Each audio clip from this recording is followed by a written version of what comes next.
As the Seahawks are in the midst of their bye week, what have we learned about Pete Carroll's latest squad through 4 games? Rob Rang and I are going to be discussing on our Thursday edition of Locked On Seahawks. You are Locked On Seahawks, your daily Seattle Seahawks podcast. Part of the Locked On Podcast Network, your team every day.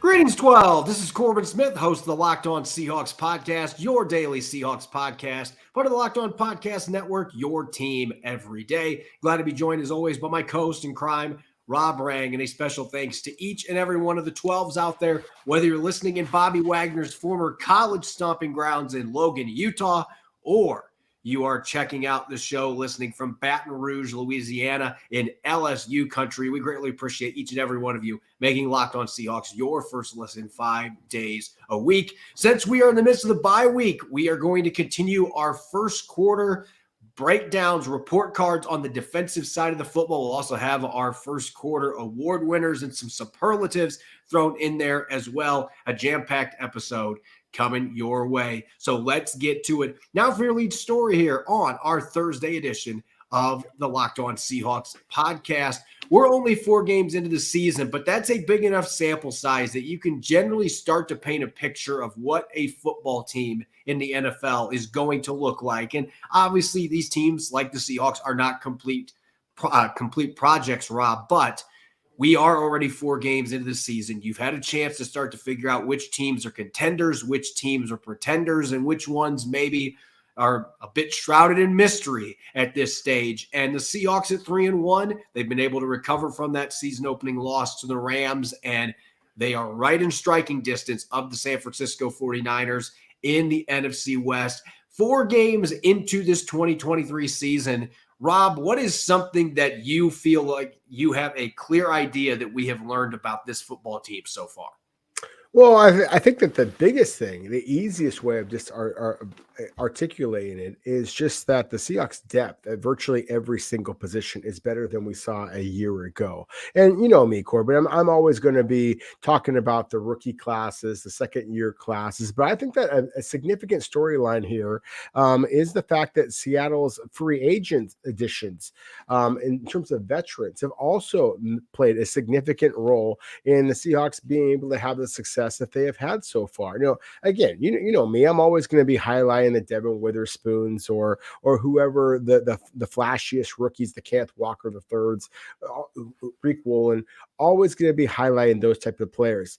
But let's talk a little bit about what Evan Brown has provided the Seahawks in terms of stability along the offensive line, with Jaron Reed, with Mario Edwards, Julian Love being pushed into that starting role at the safety position. And while there have been some ups and downs with each of those players, let's be real. At times, the Seahawks have struggled when it's come to bringing in the free agent veterans onto their team. John Schneider and his scouts have done a spectacular job, year in and year out with this team when it comes to the rookies. But sometimes some of the free agent additions have not necessarily really turned out for Seattle. But it does feel like at virtually every single position, we saw it just this past week with Geno Smith going down at least for a drive and Drew Lock coming in and leading the Seahawks to a touchdown. That whether it be quarterback, whether it be along the offensive and defensive lines, it doesn't really matter. The Seahawks feel deeper this year than they have in an awful long time. And I think that's the biggest reason why they have a 3-game winning streak at this point.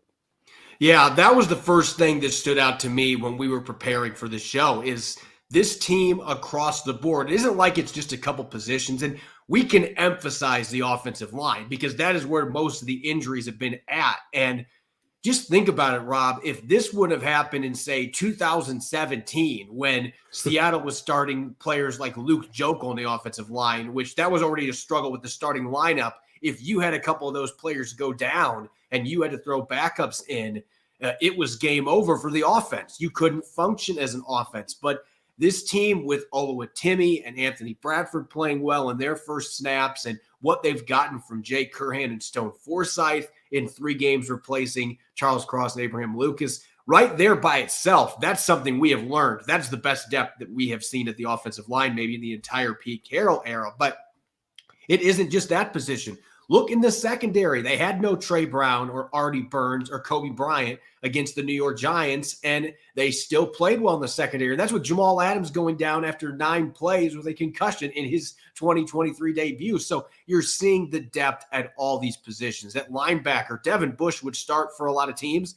He is a backup that comes in sparingly behind Bobby Wagner and Jordan Brooks on this team. We've seen better depth than we anticipated in the interior defensive line with players like Miles Adams taking another big step forward. So the depth across the board, we have seen that maybe being the greatest strength for this team compared to a year ago with this new draft class and some of those free agent additions you mentioned. They have really rounded this roster into one of the more complete ones in terms of depth and the ability to be able to withstand injuries, and that's why they're 3-1 at this point. But the other thing that I think we have learned, and I'm not going to say I'm surprised about this one because I went into the season expecting this, but there were a lot of critics out there that wanted to see, can Geno Smith continue to play like he did last year? And to me, that is one of the things we have learned. I know some of the stats don't stack up, but his completion rate at 68.3% is right on par with where he was at leading the NFL last year. And it's through 4 games. A lot of these guys that are above 70%, they are going to regress.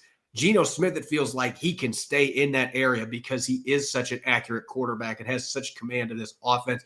There's going to be more touchdowns in games coming up, especially as the offensive line gets healthier. You get Jackson Smith and Jigba more rounded into this offense. It feels like those numbers are only going to get better moving forward, but he has still been very efficient, especially considering the offensive line injuries he's had in front. So to me, Geno Smith not being a fluke from last year, that's not something I'm surprised about, but that's certainly something I feel like we have definitely gotten clarification on these first 4 games, considering some of the circumstances around him. This is still the 6th ranked scoring offense in the NFL, in large part because the efforts of number 7.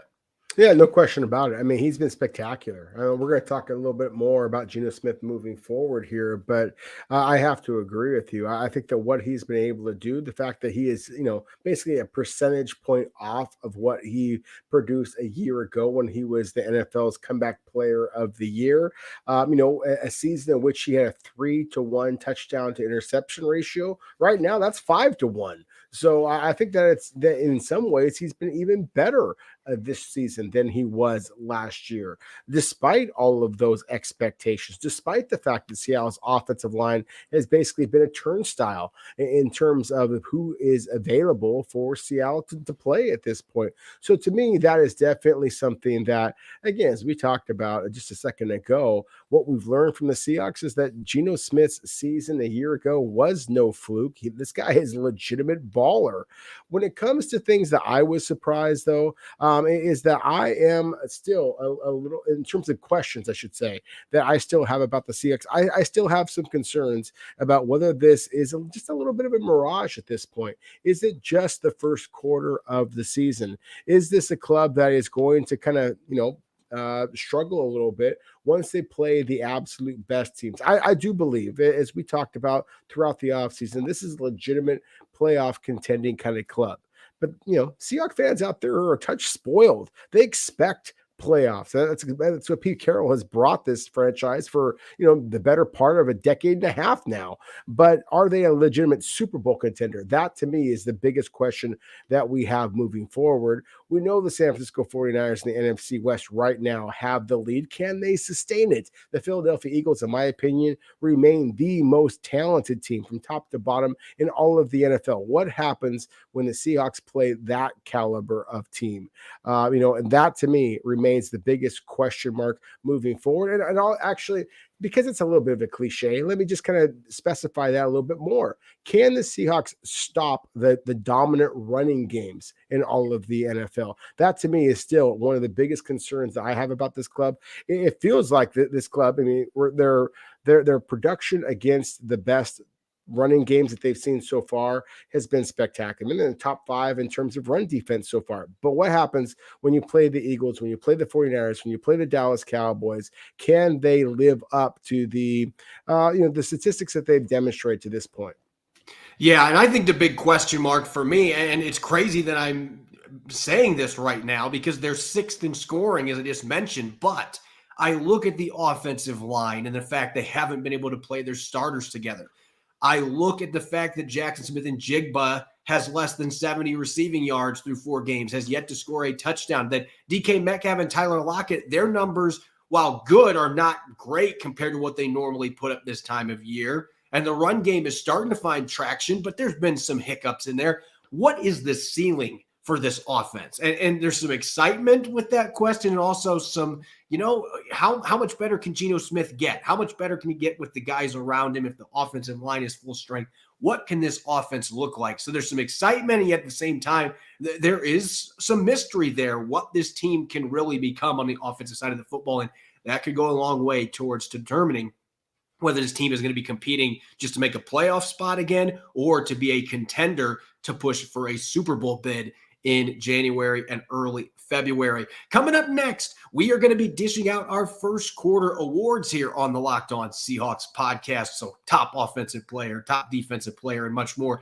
That's coming up next year on our Thursday edition of Locked On Seahawks, which is brought your way by our friends over at Prize Picks. Prize Picks is the largest independently owned daily fantasy sports platform in North America. It's the easiest and most exciting way to play daily fantasy sports. It's just you against the numbers. Instead of battling thousands of other players, including pros and sharks, you pick more than or less than on 2 to 6 player stat projections and watch the winnings roll in. Prize Picks is really simple to play. I can make my picks and submit my entry in less than 60 seconds. This week on Prize Picks, I'm going with Devontae Adams to have a big game over 100 yards. Regardless of who's playing quarterback, I expect Jimmy Garoppolo will be back in the lineup. Prize Picks is an absolute blast each week, and it's an easy way to enjoy daily fantasy without any hassle and land quick winnings. Go to prizepicks.com/LockedOnNFL and use the code LockedOnNFL for a first deposit match up to $100. That's prizepicks.com/LockedOnNFL and use the code LockedOnNFL for a first deposit match up to $100. Prize Picks, daily fantasy sports made easy.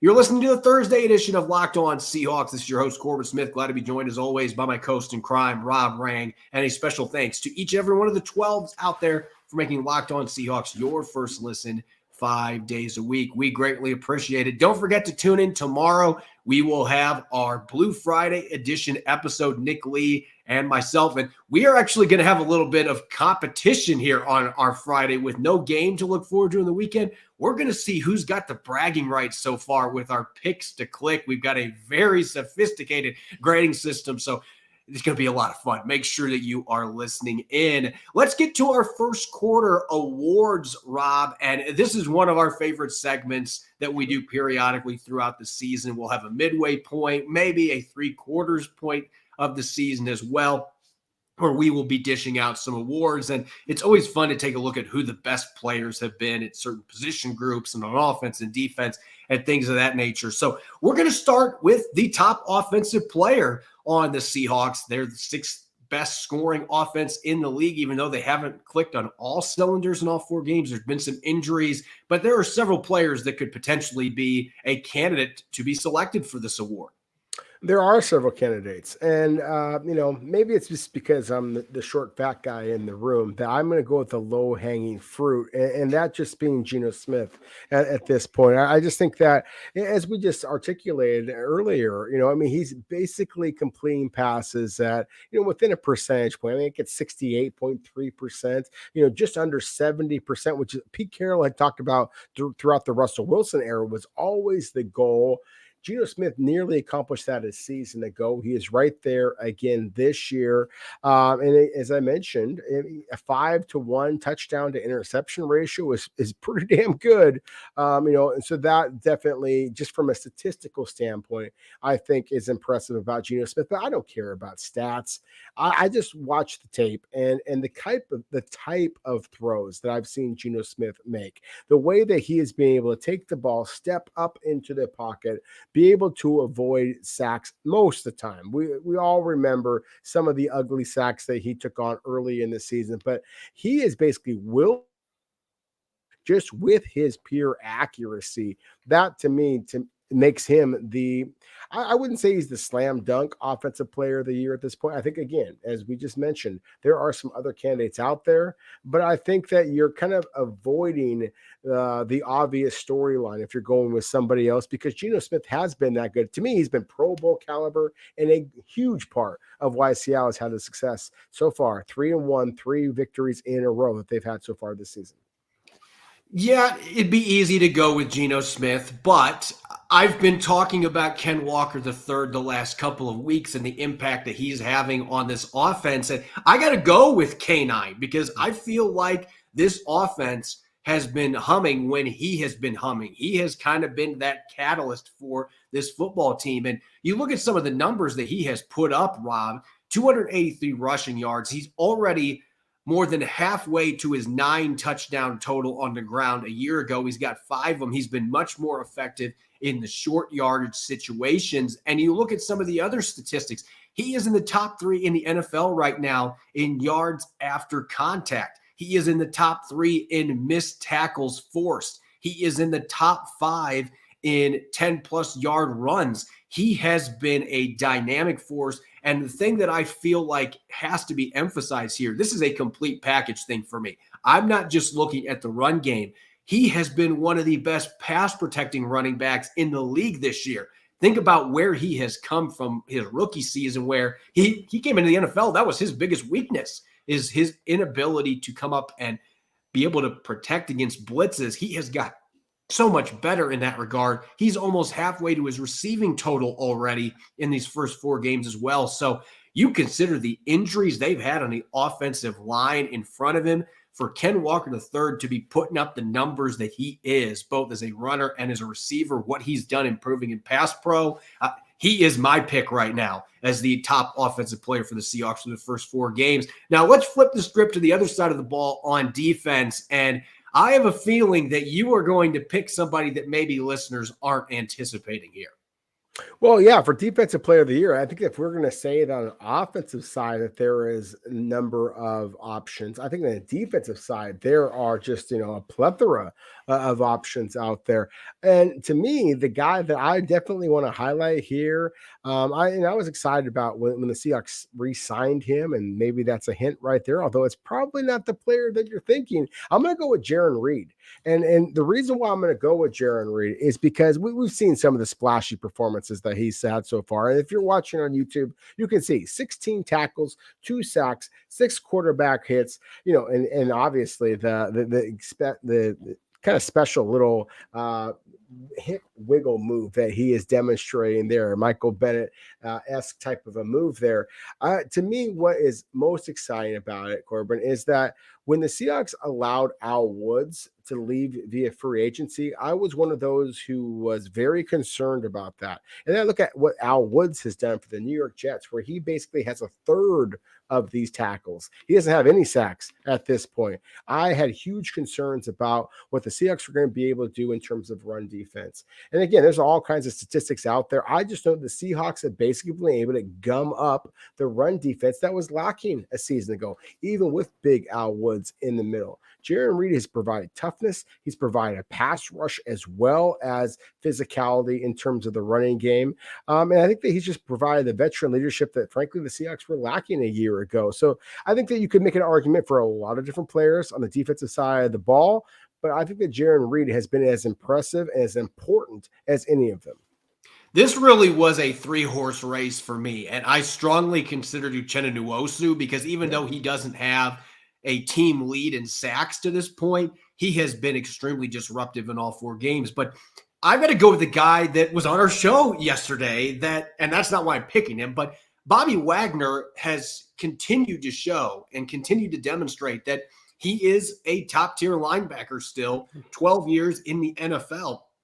I think that he has been one of the main catalysts behind the run defense turning from 30th to being a top 5 unit. Number 54 has been making impact plays every single week. And if it wasn't for Devin Witherspoon having a historic performance on Monday night, I think we'd be talking a lot more about what Bobby Wagner did in that game against the Giants. He had 17 tackles. He had 2 sacks. He had a couple tackles for loss, and this is the crazy stat for me. This is what I look for in linebackers, Rob. He had 9 tackles in this game on run plays that netted 3 or fewer yards. 9. That is insane. So he might only have 3 tackles for loss this year, but he's making a lot of stops that are 1-0 yards. He is getting downhill. He is making plays. And the average depth of tackle the other night was barely over a yard, and he had 17 tackles in the game. So Bobby Wagner is playing lights out right now. I think he's looked good in coverage too, dropping back and being able to cover better ground, I think, than we anticipated he was going to at this stage of his career. So Bobby Wagner is my pick. Now let's get to our breakout player. This could be on offense. It could be on defense. It could be on special teams. And this is one, unlike the previous 2 we talked about, this one feels like it is a slam dunk for one player, at least in my opinion. Well, it's I have to push back on you on that. I strongly consider Stone Forsythe. I think that he has performed very, very well to this point. But to me, I got to give you a little bit of credit. I certainly have to give Boye Mafe a lot of credit, and that's my pick here because he has been spectacular so far this season. I mean, he's been able to provide an element of a pass rush from the opposite side of Uchenna Nwosu, who I would agree with you. I think that he would have made a valid choice as far as the defensive player of the year so far. But what I have seen the improvement in Boye Mafe as a pass rusher, he always had strength and physicality at the point of attack. At least that's what he demonstrated a season ago. But it is the spin moves. It's the little dip and rip kind of combination that we have seen from Boye Mafe that really has been impressive so far. Again, those of you who are watching on YouTube, you can see the numbers yourself. The 2 sacks, the 3 quarterback hurries, the 8 tackles overall.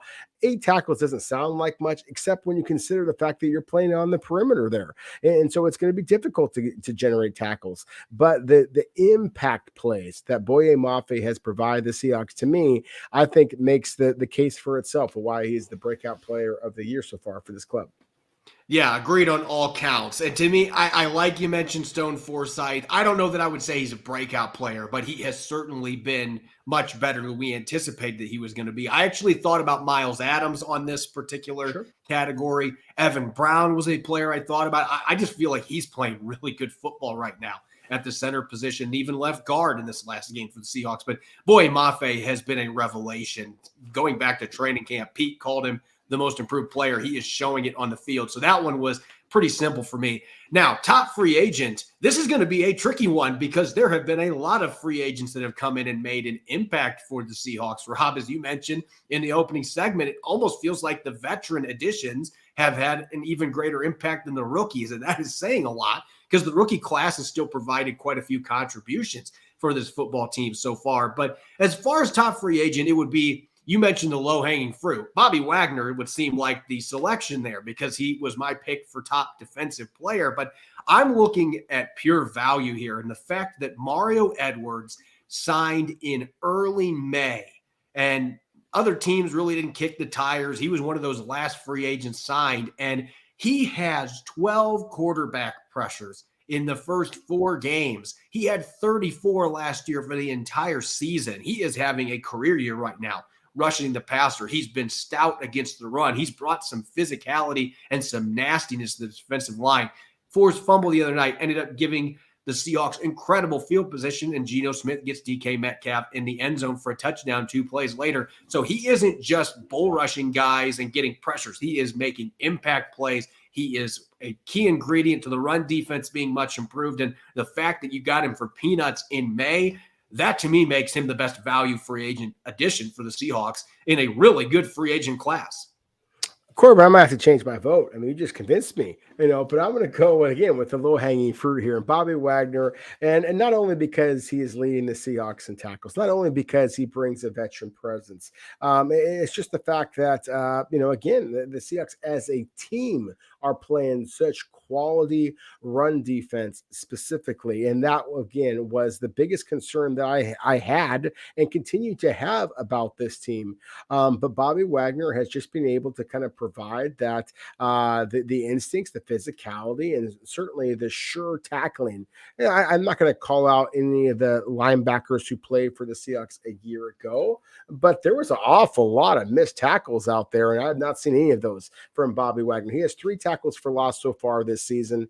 His for the last year with the Seahawks, prior to that season in which he went to the LA Rams. So I'll just kind of mention that a little bit lower, but that was how many he had: 3 tackles for loss for the entire season, and yet he has them already through the first 4 games this year. So to me, while I acknowledge Jaron Reed before, Mario Edwards, again, as you just mentioned, Julian Love, Evan Brown, all of these guys are quality free agent additions. Still, to me, the most impactful is number 54 easily. And our last one here. Now, some of you listening may wonder, why are we not doing top rookie? Well, Devin Witherspoon is obviously the top rookie just based on what we saw Monday night. That one is not even debatable. We haven't got to see Jack Smith and Jigba have his breakout yet, but let's talk most pleasant surprise. And this could be a group of players. It could be individual players. It could be a coach. Rob, who has been the most pleasant surprise for you so far in these first 4 games? Well, again, I think that once you mention the pleasant surprise in a group of players, I think that the offensive tackles who have jumped up, Stone Forsythe, Jay Curhan being able to take that role. I mean, we did the panic meter in week 1, and I was getting gray hair over here because of the offensive tackle situation at that point. So I definitely have to kind of acknowledge that. But you articulated it earlier with Mario Edwards. I mean, I had reasonable expectations. I knew that he's a legitimate player, but I didn't think that he was going to come in and be one of Seattle's biggest playmakers to this point. So I got to give Super Mario, as the nickname that you kind of coined a couple of episodes ago. I got to give him a lot of credit. I mean, he was absolutely spectacular against the Giants, and I think just the consistency that he's been able to provide the Seahawks. We know that Draymond Jones was the big signing. Mario Edwards has actually been more impactful so far. So I got to give him a little bit of kudos here in terms of being a pleasant surprise for the club.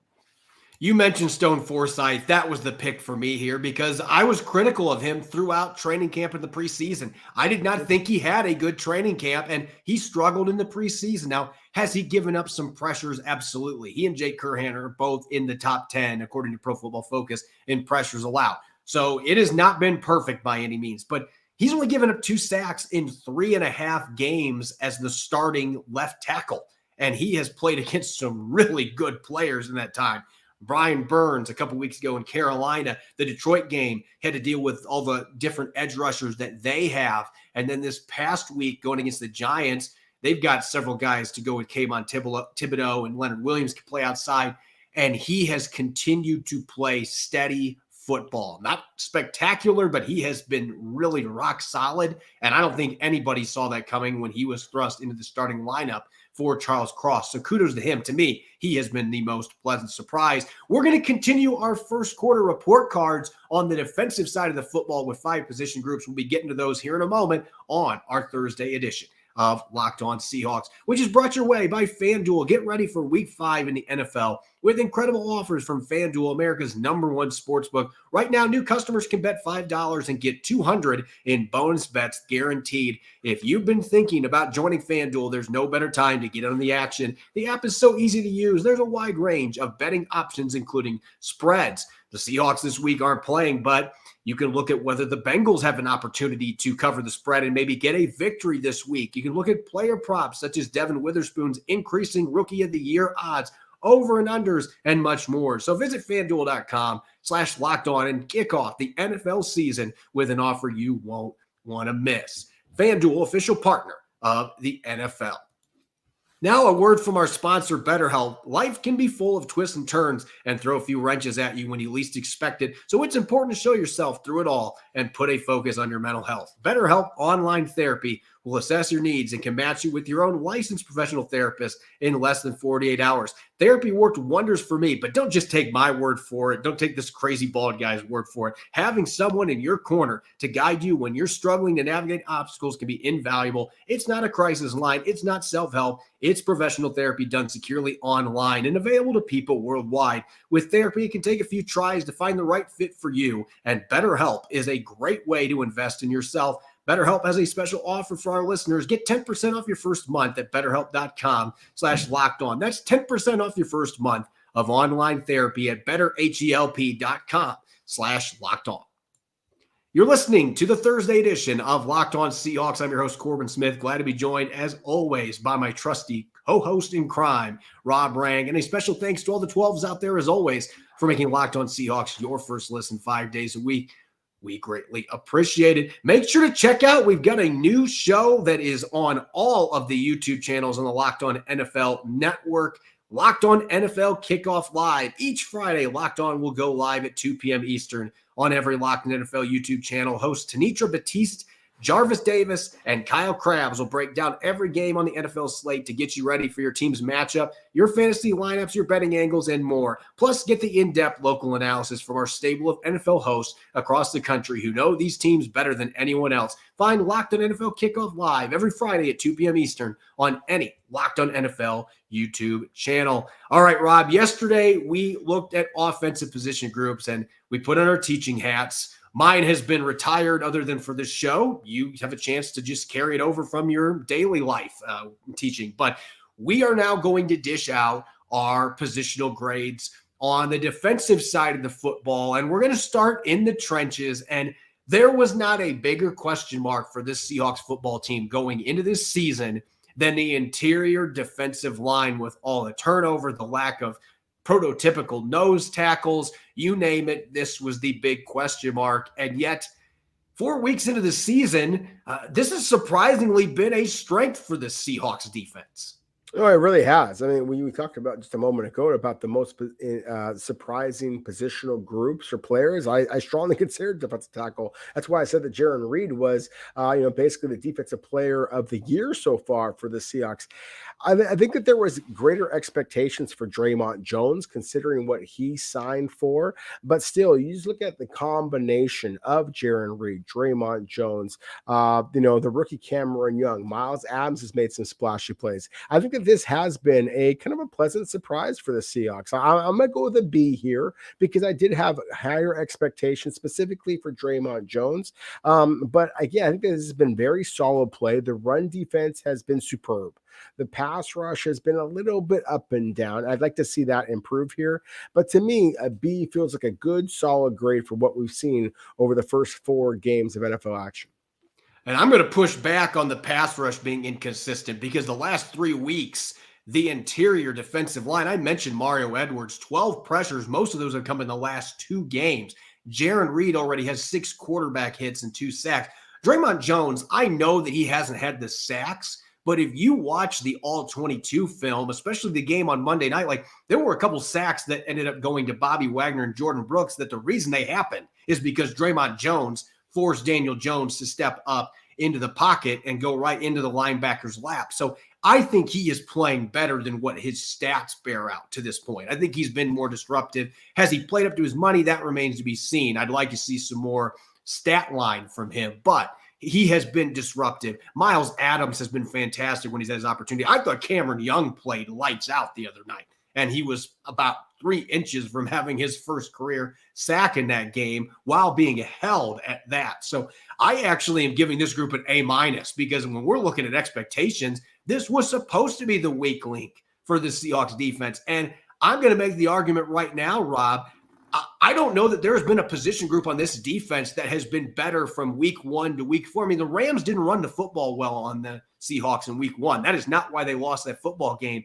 And this front line, the interior, has just been rock solid. I still have some concerns if a guy or two gets banged up, especially after already losing Mike Morris for the season. But the group they've got right now, the mix of veterans and young players, different skill sets, I love what I'm seeing. Now, let's look at the edge rushers outside if we were just basing this off the last 2 games, I think the grades would be through the roof because this group has been playing really well the last 2 weeks. But this is about the first 4 games, not 2 games. So putting all 4 of those games together, Rob, what is your assessment of where this edge group is at right now for the Seattle Seahawks? Well, and we talked about this. We acknowledge that basically our grades are influenced by expectations. And I had very high expectations for the Seahawks pass rush, specifically on the outside. And I've yet to see that really come to fruition. I mean, we've seen flashes from Uchenna Nwosu, who we knew was a player. Boye Mafe, as we both talked about before, was basically,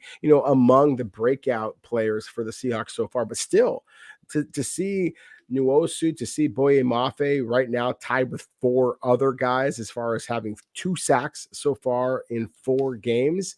I was expecting more. So right now I have the Seahawks at a C at this point. And honestly, I feel like that might be a little bit generous. I think that, one of the players that I was expecting a heck of a lot more from, and Darrell Taylor, is yet to produce a sack. He continues to be a liability in the running game. The Seahawks selected Derek Hall with with a top 5 pick in the top of the second round. He is yet to produce significant statistical contributions to this club. So to me, again, this is a team that has talent at pass rusher. They don't yet have production at pass rusher, and that's why I have to give them an average grade at this point. I'm going to be a little bit more lenient, even though I'm going to be honest with you. If Darrell Taylor was producing anything, I'd probably be looking at a B, because Derek Hall was one of the most impactful players on the field the other night. Even though he didn't get any sacks, Quandre Diggs should be thanking him for the interception he got, because Derek Hall blasted Daniel Jones in that play. There was another third down that he had a hit on Jones right before he went out of bounds that forced an incomplete pass and a punt on the following play. So I feel like Derek Hall has been active. I have seen him on the field. Boye Mafe, the most improved player on the team. Nwosu, I was considering for top defensive player at the quarterway point, because he has been dynamic and dominant at times. And I'd like to see more from Darrell Taylor, but I really like what I've seen from the rest of this group, and I feel like they've really picked up their game. So I'm going to go with a B- just because I did have high expectations for Darrell Taylor as a pass rusher. We just haven't seen him do anything to this point through the first 4 games, and I'm wondering where his health is at as well. But I'm going to go with a B- just because a few guys have really elevated their game, but that's about as high as I can go, given some of the inconsistencies and lack of production we've gotten from Darrell Taylor in specifics. Now, at the inside linebacker spot, we already mentioned Bobby Wagner, what he's doing out there. Jordan Brooks is having a fantastic comeback year after tearing his ACL in January. I mean, it's still amazing to me he's playing at the level that he is right now, considering how recent that injury still is. But those 2 guys have been rock solid. They've played well in coverage. They both have multiple sacks this season as well. I'm going to go with a B+ for the inside linebackers, because there have been a few issues in coverage that first game. I can't quite give an A. And yet at the same time, these guys have been so impactful defending the run. They've contributed as pass rushers, and they're just such instinctive players. They rub off on the performance of everybody else around them. So I think a rock solid B+ for the inside linebackers is a more than fitting score, given the performance we've seen so far. Yeah, I have to agree with you on a B+ in that positional group. I think that, as we've just been explaining here with Bobby Wagner, what he's been able to provide the team, and to me, that was one of the more fascinating elements of the interview that you had just yesterday with Bobby Wagner, is when he talked about just how Jordan Brooks has made strides this past season, and as you just mentioned, the recovery that he's had from the ACL tear is just absolutely spectacular. The flashes that we've seen from Devin Bush, not only on defense, but also in special teams, I think has been, again, going back to what we talked about before, has just kind of elevated Seattle's depth at this position as well. This, to me, feels like one of the absolute team strengths, and I had huge concerns about moving into the season. So, again, B+, I feel like it's a fair grade, maybe a little bit high in some from a national perspective, their viewpoint. But I think if you really watch this club and how that they are performing to this point, the inside linebackers have been spectacular. All right, let's go wrapping this thing up to the secondary, which this was the opposite of the defensive tackles we mentioned, where the expectations were generally pretty low going into the season, or at least there were a lot of question marks.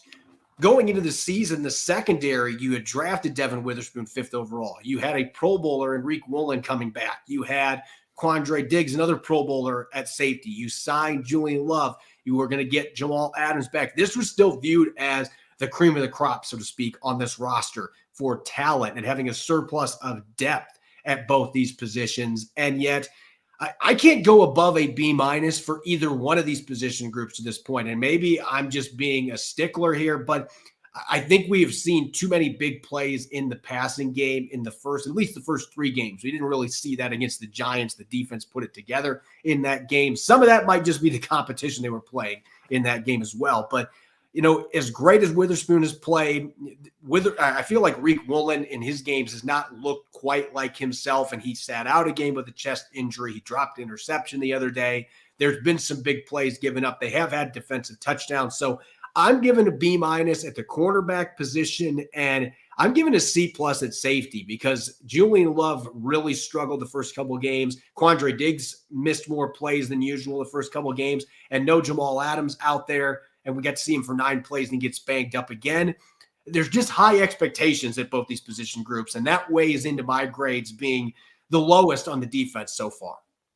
Yeah, I'm slightly higher on both positional groups. I gave the cornerback group a B. I gave the safety group a B-. The depth, again, is to me one of the things that kind of saves the grade here for me at both those positional groups. I mean, as you mentioned it before, in this last victory against the Giants, you didn't have Trey Brown, you didn't have Artie Burns, you didn't have Kobe Bryant, and yet the Seahawks played spectacularly.